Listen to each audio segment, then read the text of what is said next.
We want to welcome our Excellency Lady Tee Thompson. Before you come up, ma'am, I just want people to understand who you are, all right?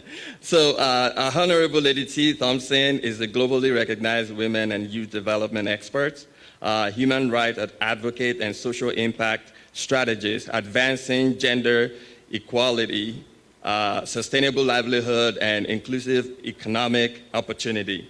She serves in leadership within the United Nations Association movement, including the UNA Women, and she is the founder and CEO of AgroBiz, where she promotes entrepreneurship, agricultural innovation, and community development. Across 14 countries, she has mentored over 1 million girls and young women and supported thousands of entrepreneurs through leadership, digital literacy, and livelihood programs. Her work bridges grassroots action and global advocacy in gender equality, youth leadership, and anti-human trafficking and sustainable development. So, ladies and gentlemen, please help me welcome Her Excellency Lady Tee Thompson.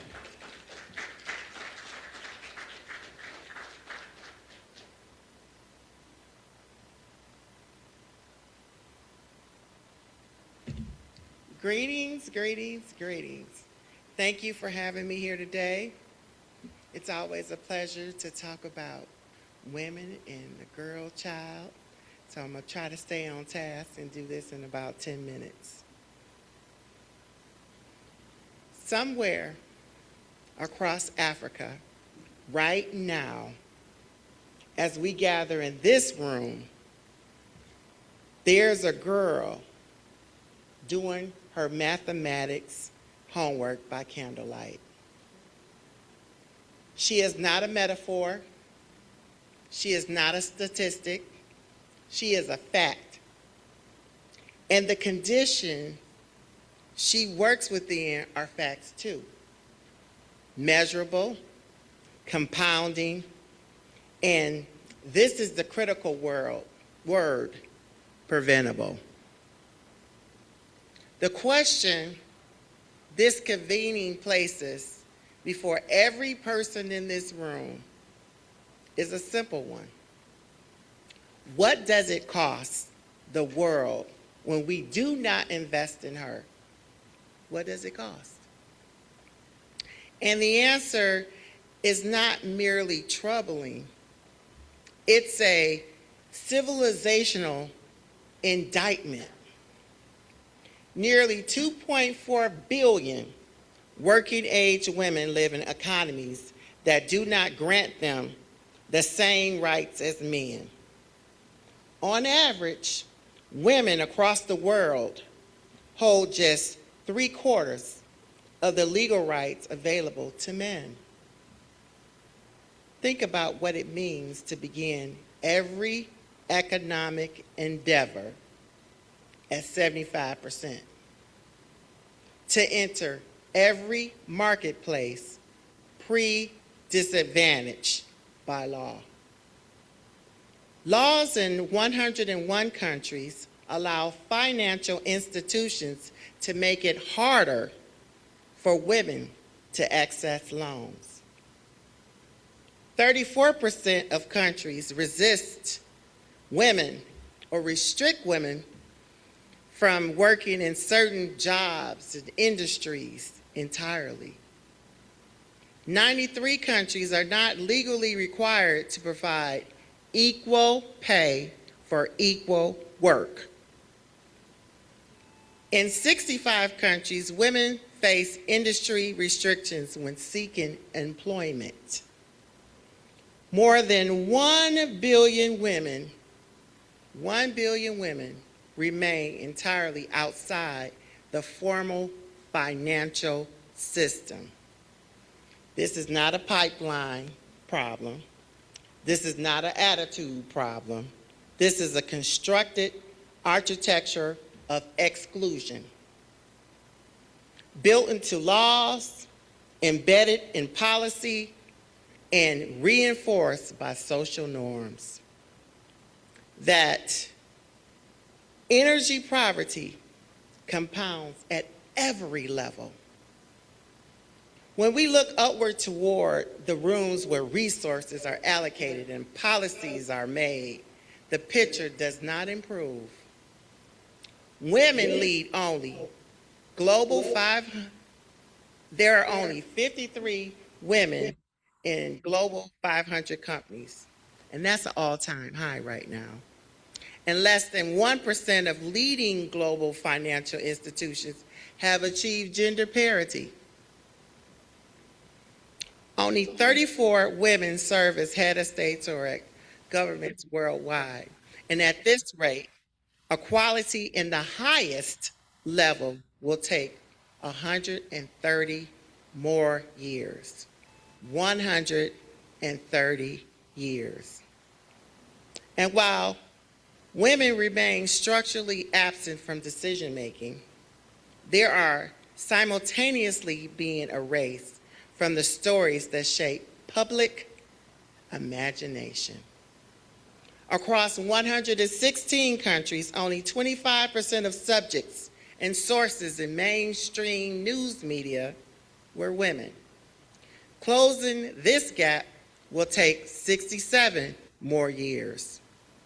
And between 2005 and 2020, 15 years, the proportion of news stories reported by women rose by only 3%.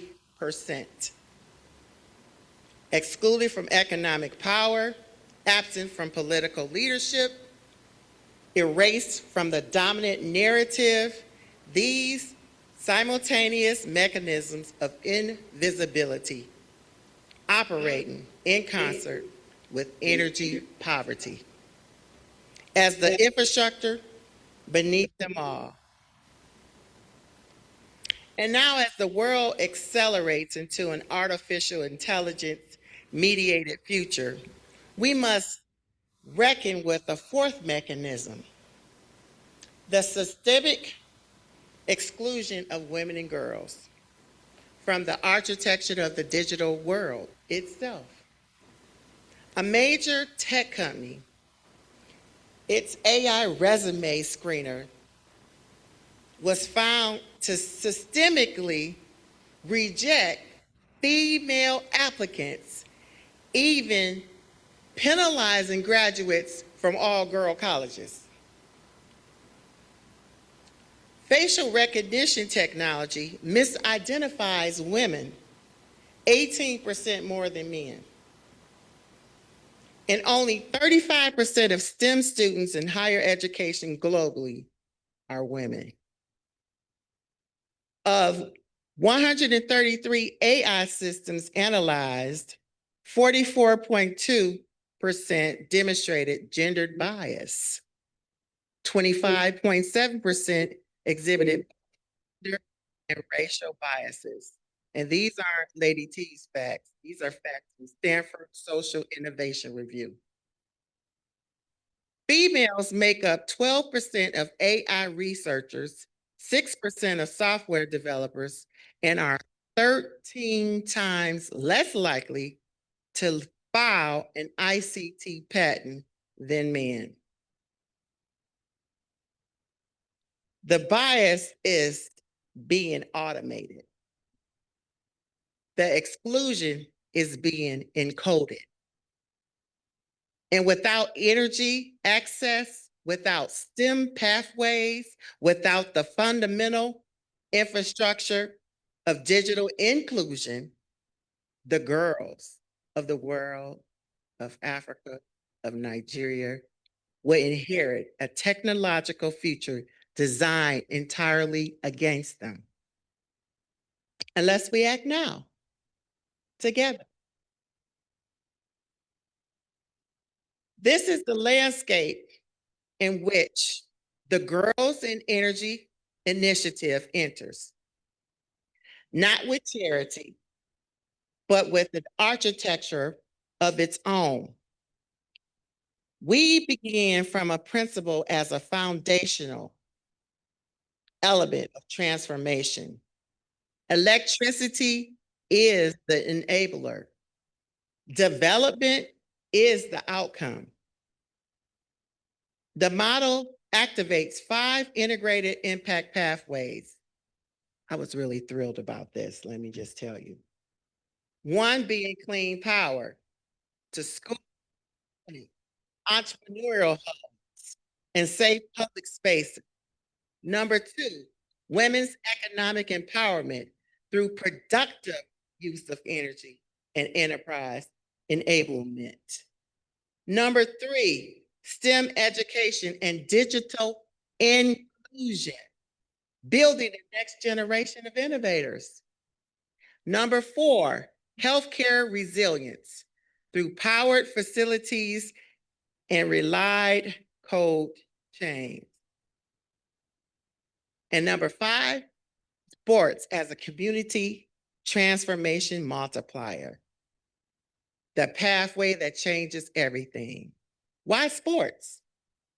Because sports possesses a capacity that no policy brief can replicate on its own.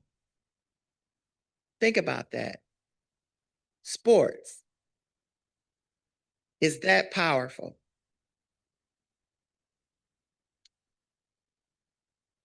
Sports builds trust before any agenda can. It's a communicable action and community activity. It places young women in positions of strategy, leadership, and command, visibly, publicly, and undeniably. Sports normalizes excellence in girls. It normalizes the expectation that girls belong in positions of excellence. When you light a community athletic field, you do not simply extend playing hours, you transform the social imagination of every girl who runs on that ground. And every parent, elder, legislator, investor, and community member who watches her do it. In closing, we are not assembled here to observe the problem. We're here to become the answer to it. The facts that I outlined are not arguments for despair. They are coordinates, precise, evidence-grounded coordinates, pointing us toward exactly where transformation and innovation can catalyze generational change. Every data point is a door. Girls in energy holds a key. Every school that's powered extends a girl's learning by hours that compounds into years. Every clinic that's energized saves a mother whose daughter grows up to become the engineer who designs the next generation of solar grid. Every girl who earns a STEM credential is only a few entries into that 35% statistic and one more pioneer among the 65% who should always have been there in the first place. The girl doing her homework by candlelight is not waiting for permission. She's waiting for power. Not merely the power of electricity, though we will give her that too, but the power of systems that see her, economies that include her, technologies that were built with her, and communities energized by her. The question before this room is no longer whether change is possible. The question is whether we, assembled here with the institutional reach, the policy leverage, the investment capacity, the moral clarity of this moment, whether we are prepared to become the energy that this generation of girls deserves. Do the dream is not a slogan. It's an instruction. It's a summons. It's a change. Today, from this room, at this crossroads, let us energize communities. Let us energize futures. Let us energize the girl child. Thank you very much.